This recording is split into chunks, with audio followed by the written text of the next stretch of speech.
Accounting for Business Decisions A Screencast Assignment 2018 by Amy Holliday, 13203967. Today I will be discussing Analysing Accounts Receivables.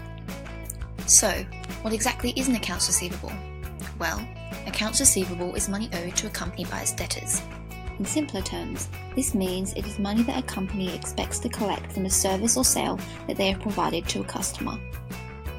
After the company has finished recording and reporting accounts receivables and have estimated the bad debt expenses that they may have, they move on to analysing accounts receivables in order to determine how well the business collects its receivables. The first step in this process is conducting a horizontal and vertical analysis. A horizontal analysis is used to measure the business's account balances over time and is conducted in two stages. Firstly, in order to determine the dollar change in a company's balance, you must first deduct the prior year balance from the current year balance.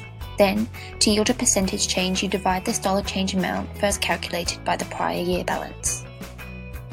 On the other hand, a vertical analysis is used to measure a company's account balances within 1 year. There are two different formulas used, one for the balance sheet and one for the income statement. For the balance sheet, you divide the account balance by total assets, and for the income statement, you divide the account balance by net sales or revenue. Next, a company can use the accounts receivable turnover ratio to analyse their credit sales during a specific period to the average amount of receivables that they have collected. This is conducted by dividing the business's credit sales by their average receivables. Companies mostly want this amount to be quite high because this means that they have been able to collect their receivables quickly. After this ratio is calculated, companies can use the days in receivables ratio to calculate, in days, how often they collect their receivables. This is done by dividing 365 days by the receivables turnover ratio, which was previously discussed.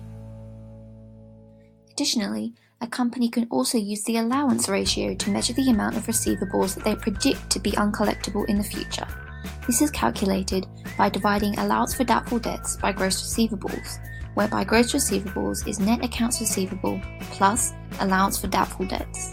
So, to summarise, analysing accounts receivables is a crucial step in accounting financial information because it shows potential investors the business's ability to collect their receivables, which can impact a business's overall assets and profitability.